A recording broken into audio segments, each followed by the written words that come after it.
Yeah.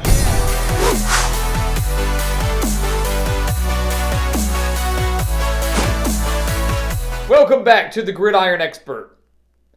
The reigning national champions come in at number 2 in our early Gridiron Expert Top 25, as Alabama is coming off a perfect 13-0 season in the middle of a pandemic with a full SEC slate, that they dominated every single week. No one was able to stop the Crimson Tide in 2020, and there may not be anyone in 2021 that can stop them this time around. You look at Alabama, guys, we know that they lost so much talent. They lose Mac Jones. They lose Najee Harris. They lose Devontae Smith, the Heisman Trophy winner. They lose Jalen Waddle. They lose 3 offensive linemen. They lose coordinators. They lose other members of the coaching staff. But what else is new, right?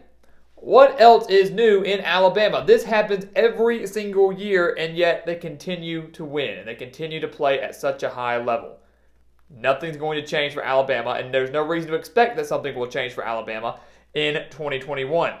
Bryce Young comes in, takes over for Mac Jones. He's a young quarterback with a huge upside, a lot of excitement, high expectations surrounding the young QB. The defense returns 8 starters on that side of the ball, obviously going to be the strength of the team, maybe for the entirety of the season, certainly early on. And when you look at the schedule, once again, extremely manageable for Nick Saban and the Crimson Tide as they have their eyes set on yet another national championship.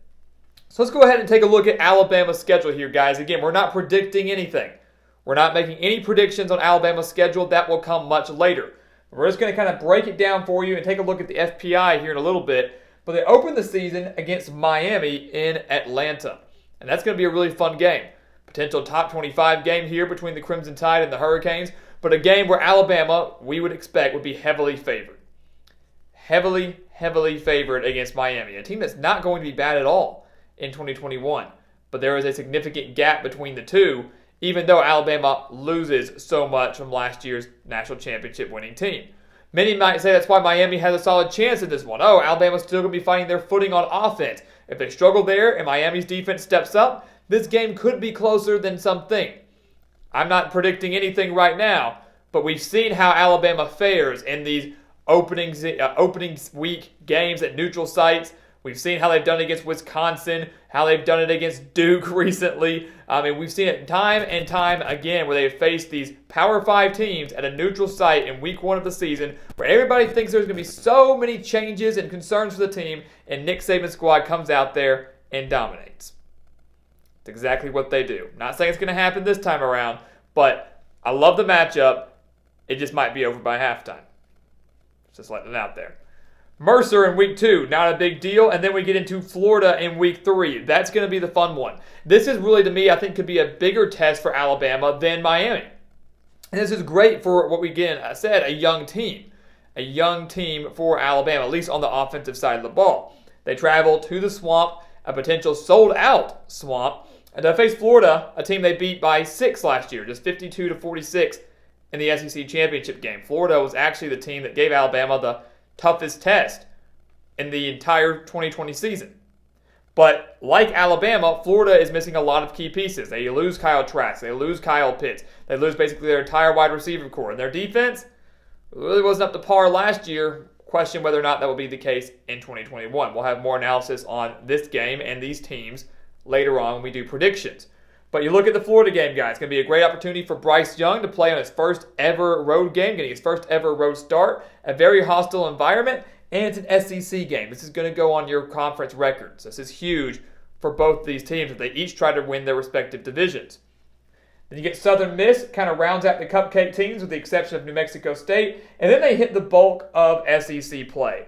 And when you look at this schedule, guys, for Alabama, it really is difficult to find for me a key stretch, I would say, that we've done for all these other teams. You know, in all our other schedule previews, we've said, hey, here's a 3 or 4 game stretch that could define their season.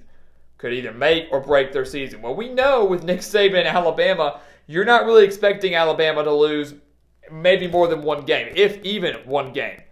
We know the expectations in Tuscaloosa, if they were to go 10-2, if they were to lose 2 regular season games, that's a disappointment. Sometimes losing 1 game down there is a disappointment.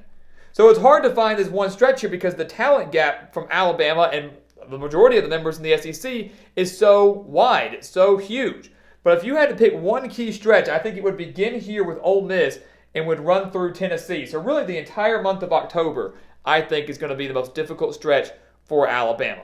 I'm not saying these are the most difficult games, but we'll just start here. We'll start with Ole Miss. We saw what happened last year. In Oxford, Ole Miss went back and forth with Alabama. Ended up losing to the Crimson Tide 63-48. But it's this another battle here between Lane Kiffin and Nick Saban. Saban facing off against one of his former assistants. And we've seen how good this Ole Miss offense can be. They have a lot of high expectations from Matt Corral and the Lane Train in 2021.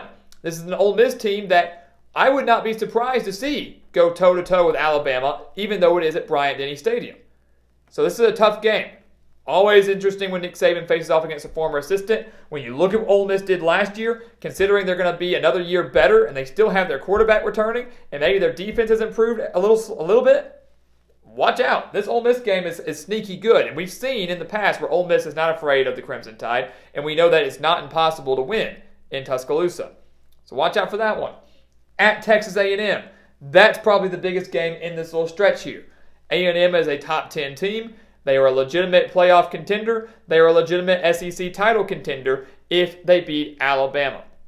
And we talked about that in our Texas A&M video. We said that if the Aggies want to win the West, if they want to really take that next step under Jimbo Fisher, this is the year they have to do it. They have the talent to do it, they have the staff to do it, and they are hosting Alabama at College Station. They are hosting Alabama in College Station, and that is a huge deal. The 12th man, guys. It's real down there. Alabama's handled it before, but you can't help but wonder for every team across the country this year how exciting and how much more difficult those road games will be because fans are just going to be so anxious to be there, trying to make up for something that they did not have last year. Not to mention this game will more than likely be a top 10 game with the potential of the SEC West being on the line. So if Alabama's offense isn't up to par, maybe not as good as we thought it would be, if A&M's offense is, and we know their defense should be relatively solid, the Aggies could spring an upset here. I would venture to say, guys, that this game at Texas A&M is the most difficult game on Alabama's schedule. It is probably the most difficult game on Alabama's schedule. And you know, Jimbo Fisher just came out recently and said, we're going to win this game. We are going to beat Nick Saban. We're going to beat Alabama. Nick Saban said, in what? Golf? It's going to be very interesting. And you know that line will be played over and over and over again in the weeks and the days leading up to this October 9th matchup in College Station. But this is huge for Alabama. At Mississippi State, they beat the Bulldogs 41-0 last year. Yes, it's in Starkville, but even if Alabama, let's hypothetically say they lose to Texas A&M, Nick Saban's teams come back with a vengeance. I'm not, again, predicting anything, but I don't know if Mississippi State is quite there yet to start contending with the best of the best within the SEC. And then you round out that key stretch for us right here against Tennessee in Tuscaloosa. Alabama has dominated this rivalry series for over a decade now. They beat Tennessee 48-17 last year. The Volunteers are in a bit of a disarray. Josh Heupel now coming in as the brand new head coach, but is he going to have enough to beat Alabama in his first year? Again, not predicting anything, but let's think about how Tennessee really, realistically will do in 2021. So there's your key stretch for Alabama, Ole Miss, and Texas A&M. Without a doubt, to me, the most difficult in that four-game stretch. But again, we're just trying to find one here, and it's going to be right here, especially with two of those being on the road. And really, all four of these teams having relatively solid offenses, ones that I think will test this Alabama defense. They get their bye week, as always, right before the game against LSU. This is a game that, again, could determine the West, because we think LSU will take a major step forward this year.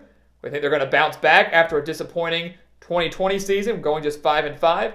If they stay healthy, LSU is a team that is, once again, going to find themselves in the mix for a division crown, find themselves in the mix of winning the SEC West.